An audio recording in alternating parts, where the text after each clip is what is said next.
ജീവിതത്തിൻ്റെ പരിശുദ്ധമായ വാഴ്ത്തമാകട്ടെ. വളരെ മനോഹരമായ ഇന്നത്തെ സന്ദർഭത്തിൻ്റെ സമയമാണ്. സ്തോത്രം ജീവിതമെല്ലാവരെയും അനുഗ്രഹിക്കുവാനും ചെയ്യുവാനായിട്ട് ഹൃദയാൽ കഴിയുന്നു. ഹൃദയാൽ സ്തോത്രം ചെയ്തു. ദൈവമെല്ലാവരെയും സഹായമാകട്ടെ. പ്രത്യേക ചോദിച്ചതിനാണ്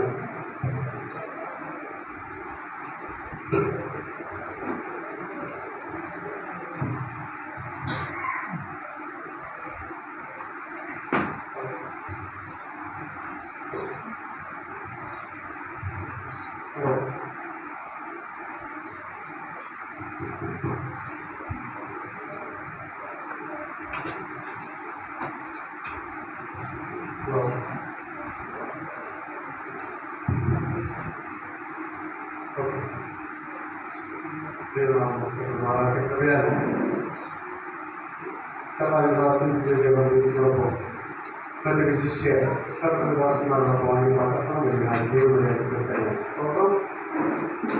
നമ്മുടെ സെമിനാറിനെ അനുഗ്രഹിക്കുവാനാകട്ടെ. അതുപോലെ എൻ്റെ വളരെ ചെറിയ പ്രായത്തിൽ എറണാകുളത്തേക്ക് കടന്നു പോകുമ്പോൾ നോട്ട്സാനും അതുപോലെ ബോസും ഞങ്ങളവിടെയൊക്കെ സ്ഥിരം ബന്ധപ്പെട്ടുള്ള ജീവിതങ്ങളാണ്. ഞാനിന്ന് നോട്ട്സാനോടെ തന്നെ കണ്ടിട്ട് മനസ്സിലായത് കാരണം 10 നാളുകൾക്ക് ശേഷം ഒരിക്കൽ കൂടെ കണ്ടുമുട്ടുവാൻ ദൈവവിടേക്കാനും ഞാൻ എൻ്റെ അപ്പനും അമ്മയൊക്കെ ഉള്ള സമയത്ത് എറണാകുളത്തുള്ള സഭയിലേക്കൊക്കെ കടന്നു പോകുമ്പോൾ അവിടെയൊക്കെ വെച്ച് കൂടുതൽ സ്നേഹ ആശംസകളൊക്കെ അറിയിപ്പാൻ അനുഭവത്തിട്ടുണ്ട്. ഒരിക്കൽ കൂടെ കാണുവാൻ ദൈവവിടേക്കുന്നതിനായി സ്തോത്രം ചെയ്യുന്നു. ദൈവം എല്ലാവരെയും അനുഗ്രഹിക്കുമാറായിട്ട്. വളരെ മനോഹരമായിട്ടുള്ള ഒരു നല്ല ദിവസത്തിനായി സ്തോത്രം. ദൈവം എല്ലാവരെയും അനുഗ്രഹിക്കുമാറാകട്ടെ. നല്ലൊരു സങ്കീർത്തനം ലഭിച്ചതിനായി ഞാൻ ദൈവത്തിന് നന്ദി പറയുന്നു.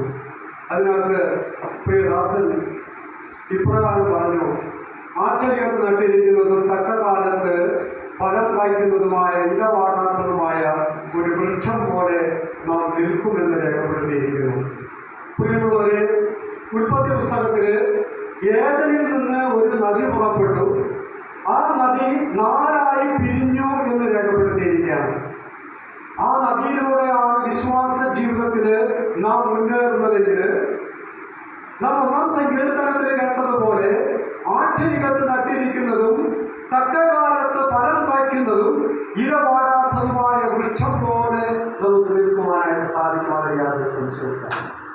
ദൈവം പ്രിയപ്പെട്ട സഹായിക്കട്ടെ. ദൈവമാറായിട്ട് എൻ്റെ ചിന്തകല എത്രയും പെട്ടെന്ന് ഈ നിർത്തുവാനായിട്ട് ആഗ്രഹിക്കുകയാണ്. നമ്മുടെ സമയം തക്കത്തിൽ ഉപയോഗിച്ചാൽ 4:35 നമ്മുടെ സമയം. അതിനുള്ളിൽ നമ്മുടെ കാര്യങ്ങളെല്ലാം നല്ല രീതിയിൽ അവസാനിക്കും. നമുക്ക് തിരിച്ചു പോകേണ്ടതുണ്ട്. അതുപോലെ ബസ്സിന് യാത്ര ചെയ്യേണ്ടതുണ്ട്. ബസ്സുകളില്ല. അപ്പോൾ അതിൻ്റെയും കുറച്ച് കുറവുകളൊക്കെ അതുകൊണ്ട് എല്ലാം തക്കത്തിൽ ഉപയോഗിക്കുക. ദൈവനാമം മുതലെടുക്കുന്നതാണ്. നാം ഇതിലൂടെ കൂടിയിരിക്കുമ്പോൾ വളരെ മനോഹരമായിട്ടുള്ള ചിന്തകളൊക്കെ നമ്മുടെ മനസ്സിലൂടെയൊക്കെ കടന്നു പോകുമെന്നൊക്കെയായിരിക്കുന്നു. പലവിധമായിട്ടുള്ള കാര്യങ്ങൾ, പാട്ടുകൾ, അതുമാത്രമല്ല പ്രബോധനങ്ങൾ, മറ്റു കാര്യങ്ങളൊക്കെയും നമ്മുടെ മക്കളൊക്കെ പഠിച്ച് വളരെ ആത്മാർത്ഥതയോടെ എത്രമാത്രം അതിനെ സേവിപ്പാൻ, അതിനെ സ്നേഹിപ്പാൻ, അതിനെ ബഹുമാനിച്ച് മുൻപോട്ട് കൊണ്ടുപോകുവാൻ.